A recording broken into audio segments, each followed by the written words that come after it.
Buen día, camaradas. Buen día. Buenos días. Buen día, Martín.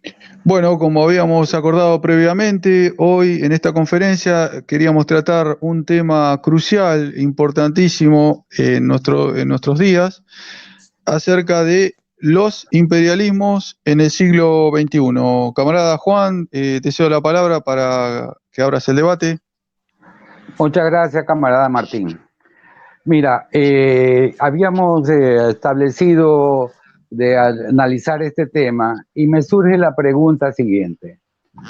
Ya sabiendo que el imperialismo norteamericano es por sí el imperialismo total y absoluto dentro del capitalismo, ¿por qué y en qué razón está compitiendo tanto con China? Si se supone que China lo dirige un partido comunista, dentro del pensamiento marxista-leninista, en cuanto a eso, si el modo de producción china ha degenerado en un imperialismo, esa es la pregunta que me hago, si es que realmente eso no presta confusión, creer que porque es un país que lo dirige un partido comunista, exactamente en qué ha derivado en esta confrontación con los Estados Unidos. Si es una confrontación ideológica por una posición de principios tanto del capitalismo versus socialismo, o es nada más una confrontación de imperialismo, de búsqueda de mercado. A ver si los compañeros me dan luces al respecto.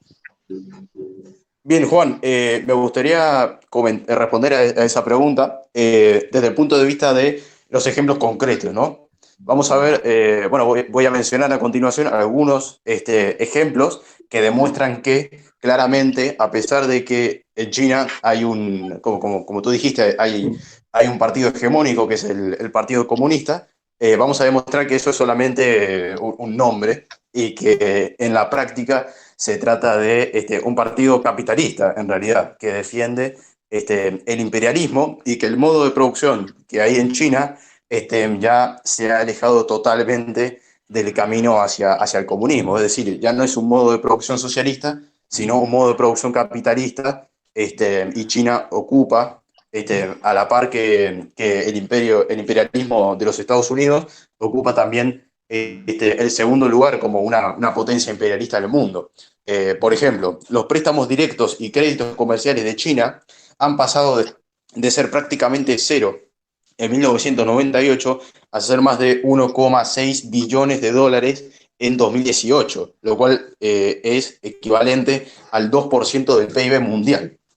Y a continuación, bueno, vamos a ver que como sabemos, ¿no? Como establece Lenin en el imperialismo, una de las formas más comunes de ejercer el dominio sobre otros países por parte de las potencias imperialistas es a través de la exportación de capital. Y justamente desde 2005, la inversión china en África supera los 66.400 millones de dólares, lo que provoca la importación de minerales y petróleo por parte de China, ¿no? Que se apropia de los recursos naturales de África y a cambio, digamos, exporta maquinarias y vehículos justamente para poder extraer esos minerales. Es decir, se trata de una exportación de capital. También hubo una inversión de 400 millones, de 4.000 millones de dólares, que inauguró la conexión ferroviaria por capital chino entre Etiopía y Djibouti, ¿no? Allí en el continente africano. Y si nos pasamos a Latinoamérica, vamos a ver que los 5 países más endeudados con China tienen en conjunto una deuda total de 133.000 millones de dólares, cifra que supera al PIB de Ecuador, para que nos demos una idea de la magnitud. Y la mitad de esta cifra enorme corresponde a Venezuela, ¿no? Que con 67.000 millones es el país que China más está asfixiando de toda Latinoamérica, ¿no? Explotando el hecho de que Venezuela sufre un bloqueo comercial brutal por parte de Estados Unidos y el resto del mundo, ¿no? China lo explota para endeudar a Venezuela. Entonces, esto demuestra claramente que China es un país imperialista que si bien está detrás de Estados Unidos, se trata de una competencia por ver cuál es la potencia imperialista más poderosa en el mundo actual.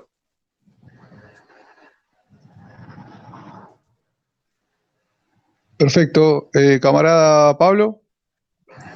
Sí, sin lugar a dudas, que es la ponencia emergente del imperialismo actual en el mundo, China, ¿cierto? Pero es bueno establecer la diferencia entre el imperialismo clásico, digamos así, que es hegemonizado por Estados Unidos, del capitalismo chino, que es realmente, del imperialismo chino, que es realmente un capitalismo de Estado. Y por eso ha tenido la capacidad de acumular tal cantidad de recursos financieros que pues ahora presta a todo el mundo y con eso condiciona el desarrollo de su economía y de su comercio. Bien lo ha dicho el camarada Santino. Prestan dinero a África, pero ellos ponen la maquinaria en los equipos, ¿no es cierto? En el Ecuador pasado lo mismo. Prestan el dinero, pero ellos traen los técnicos inclusive y la maquinaria y la tecnología para construir las obras. Fue muy conocido el caso de, en una de estas obras, me parece que una hidroeléctrica acá en el Ecuador, que los capataces chinos comenzaron a actuar de manera totalmente despótica con los obreros y circuló un video en el que se ve cómo incluso uno de esos obreros valientes se enfrenta a golpes con el capataz chino, porque tenían una actitud totalmente igual que cualquier capitalista del mundo, que cualquier explotador del mundo. Entonces, eso evidencia de que se sigue llamando el nombre socialismo, capitalismo, o perdón, o partido comunista el que dirige, pero en la práctica es un partido imperialista. Algunos compañeros, miembros del Partido Comunista Ecuatoriano o ex miembros del Partido Comunista Ecuatoriano, que en el pasado denostaron profundamente a Mao y al pensamiento maoísta, que es otra cosa distinta a lo que pasa ahora allá en China, ahora son los que aplauden en China y le llaman que ese es un socialismo desarrollado. Y esa es una gran confusión, camaradas y compañeros que nos escuchan y nos ven. No hay tal socialismo desarrollado. El paso siguiente debería ser la transición del socialismo es al comunismo, o sea, a la sociedad sin clase. Pero eso más bien se ha atrasado en el caso de Chile, porque es un país que oprime a su pueblo como cualquier otro país. La migración a las grandes ciudades como Pekín y otras, como Shanghái y otras, del campo a la ciudad ha crecido la mendicidad, la contaminación ambiental es uno de los países más contaminantes del mundo y se niegan a reconocerlo además. Entonces, todos esos son efectos clarísimos de que hubo una restauración total del capitalismo. Y lo único que ellos han conservado es el nombre formal del Partido Comunista por el gran prestigio. Usted, que fue en ese país la revolución dirigida por Mao. Ustedes noten que los billetes que tienen una foto de Mao, una imagen de Mao, porque a pesar de que ya falleció hace tanto tiempo, la popularidad y el reconocimiento que la gente tiene sobre el gran líder de su país es permanente, es todavía vigente, viva. Entonces ellos hábilmente no abandonan por completo las ideas, la estructura del partido y la forma como están organizados, pero en el fondo son una gran oligarquía e incluso con la presencia de multimillonarios. Ustedes han visto las noticias, eso no es nada que está oculto, que existen en China, ¿no? Y las grandes empresas estatales chinas invierten en todo el mundo con esa misma característica imperialista que Estados Unidos. Entonces, bien decía el camarada Santino, hay que diferenciar entre ese imperialismo, digamos, más liberal, ¿no? O incluso neoliberal, como se llama ahora, de Estados Unidos, de ese imperialismo de Estado que es el que China impulsa. Sí, yo quería comentar que ese proceso de restauración que comenzó Deng Xiaoping en 1978, y como decía el camarada Santino, que hasta 1998 no se notaba el desarrollo impresionante que después iba a tener el imperialismo chino, porque eran solamente prácticamente cero, ¿no? El dinero que podían, la exportación de capital que podía realizar China, y luego se aceleró muchísimo, y lo llevó a claramente a ser el principal beneficiario del comercio imperialista mundial. Tal es así que el presidente chino Xi Jinping es un defensor de la expansión ilimitada del comercio internacional, y se da la paradoja que Donald Trump, el presidente de Estados Unidos, quiere revertir ese proceso, levanta barreras de protección, proteccionismo económico, e incluso ahora está hablando de que quiere comercio internacional, pero no quiere que Estados Unidos comercie más con China, ¿no? Eso es el enfrentamiento, el cambio de política de Estados Unidos al verse claramente superado por China, ¿no? Los acuerdos que había impulsado Nixon era el primer presidente chino, ¿no? Que impulsaba el comercio, inversiones por deuda, ¿no? Planteaba que Estados Unidos iba a invertir muchísimo dinero en China y que esos dólares tenían que volver a Estados Unidos a través del proceso de que el Estado chino compre deuda estadounidense. Eso lleva a que al día de hoy el gobierno chino, el Estado chino, sea el mayor poseedor extranjero de deuda del gobierno del Estado de Estados Unidos. 8% del total de la deuda de Estados Unidos la tienen los chinos. Y lo último que quería comentar es que ese enfrentamiento comercial que están teniendo en este momento Estados Unidos y China se está claramente pasando al enfrentamiento militar, porque los presupuestos militares son grandísimos. Estados Unidos supera los 450.000 millones de dólares y los chinos superan los 150.000, o sea que entre los dos prácticamente son los mayores países con presupuesto militar. Ahora, ¿por qué invierten tanto en armas? Evidentemente porque están pensando como muy probable un enfrentamiento a gran escala militar, ¿no? Juan, te cedo la palabra. Gracias, Martín. No, me queda muy claro que el enfrentamiento en ningún momento es ideológico, aunque a veces se disfrace de ideología, sino que el enfrentamiento es por mercado, es dentro de una lucha interimperialista de ambos. Es decir, que realmente si China fuera un país socialista, creo que ese acaparamiento de mercados y el modo de hacerlo, aunque tenga un modo mucho más sutil que Estados Unidos de imponer su imperialismo, obviamente no fuera así. Históricamente, ¿qué pasó?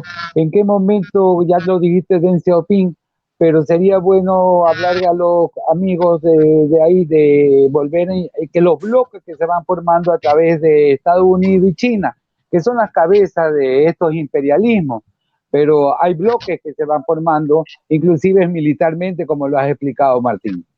Gracias. Perfecto. Camarada Santino, ¿querés agregar algo?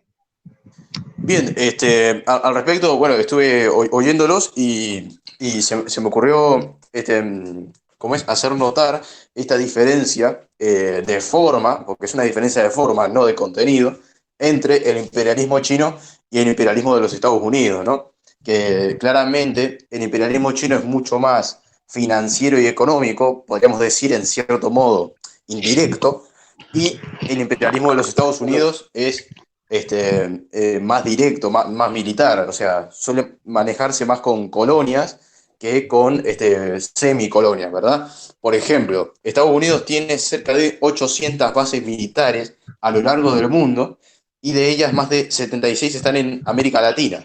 Entre las más conocidas resaltarían 12 bases militares de Estados Unidos en Panamá, 12 en Puerto Rico, 9 en Colombia y 8 en Perú. Y la mayor cantidad se concentra en Centroamérica y el Caribe, ¿no? Por ejemplo, en 2018 Argentina autorizó a Estados Unidos a instalar una base militar en la triple frontera entre su territorio, Paraguay y Brasil, mientras Bullrich, que era la ministra de Seguridad, ¿no? Bullrich firmó un acuerdo para crear un centro de inteligencia regional en Ushuaia, en la Patagonia Argentina, ¿no? Y en febrero de este mismo año, ¿no? Para hablar de algo bien presente, Argentina autorizó la llegada de un portaaviones estadounidense con 5.000 efectivos a bordo para ejecutar un ejercicio militar conjunto denominado Gringo Gaucho, ¿no? Entonces, podemos ver claramente que el imperialismo de los Estados Unidos tiende a ser más brutal, por decirlo así, un poco más bruto que el imperialismo de China, que reviste formas más delicadas, ¿no? Que a simple vista puede no parecer ser un imperialismo, pero en realidad sí lo es. Y ojo, que esto no significa que China no tenga un ejército dispuesto a disputarse el mundo directamente y frontalmente con los Estados Unidos, en vistas de una próxima tercera guerra mundial, como dijo el camarada Martín, que claramente ambos países están aumentando el presupuesto militar considerablemente, y eso indica claramente que si bien el imperialismo de China tiende a ser más indirecto, si las necesidades lo obligan, China va a utilizar el poder de las armas también, demostrando claramente que China es una potencia imperialista, al igual que los Estados Unidos. Perfecto, muchas gracias, camarada Santino. ¿Alguna opinión más para cerrar el debate? Sí, camarada. Creo que lo último que ha hecho el camarada Santino es muy importante. Recuerden ustedes que en las amenazas de Estados Unidos para invadir Venezuela, China dijo inmediatamente: pongo portaaviones en el Caribe para defender a Venezuela. Está defendiendo sus inversiones, está defendiendo sus intereses allí, ¿no es cierto? Pero si lo vemos desde un punto de vista geopolítico, ese enfrentamiento inevitable, si se quiere, como bien dice el camarada, el de China más sutil, el de Estados Unidos más brutal, porque lo hace militarmente sin ningún escrúpulo y con bloqueos económicos y financieros. Sin embargo, no deja de ser un enfrentamiento interimperialista. Y se alinean los países desarrollados a uno u otro bando. Por ejemplo, en la OTAN con Estados Unidos, Inglaterra particularmente, que ya no es de la Unión Europea, pero sigue siendo aliado de Estados Unidos. Y con China, Rusia, Irán y en cierto modo también India, ¿no? Ya, entonces yo creo que se van formando bloques a nivel mundial alrededor de estas dos, digamos, de estas dos cabezas de serie, digamos así, de China y Estados Unidos. Entonces, pero efectivamente, China se prepara para la guerra. Además, ya Estados Unidos le ha hecho varias provocaciones en el mar de China. Digamos, en el problema coreano también intervendrían los chinos a favor de Corea del Norte. Así que el asunto es de un punto delicado. Podríamos decir como que estamos entrando en una segunda guerra fría, y sino que ahora ya no son los protagonistas Rusia o ex Unión Soviética de Estados Unidos, que se convirtieron en los dos polos de la contradicción en el mundo en la etapa pasada, sino que ahora es China y Estados Unidos. Entonces creo que eso es importante porque, por un lado, eso frena el imperialismo norteamericano, pero por otro lado nos va a convertir cada vez más en dependientes del imperialismo chino. Eso es, camaradas. Perfecto. Juan, ¿querías agregar algo? Por el momento me queda claro de lo que habíamos conversado. Sería bueno, como el tema es tan amplio, que en algún momento lo retomemos, en vista de lo que vaya pasando más adelante en esta confrontación entre estos imperialismos, porque sería bueno que la gente que nos escuche no se confunda, sobre todo en creer en que China se representa el socialismo, que eso es importante, porque realmente dentro de la teoría marxista-leninista, obviamente no lo es, ¿no? Gracias. Perfecto. Muchas gracias, camaradas. Hasta la próxima. Gracias, camarada. Venceremos. Venceremos. Venceremos.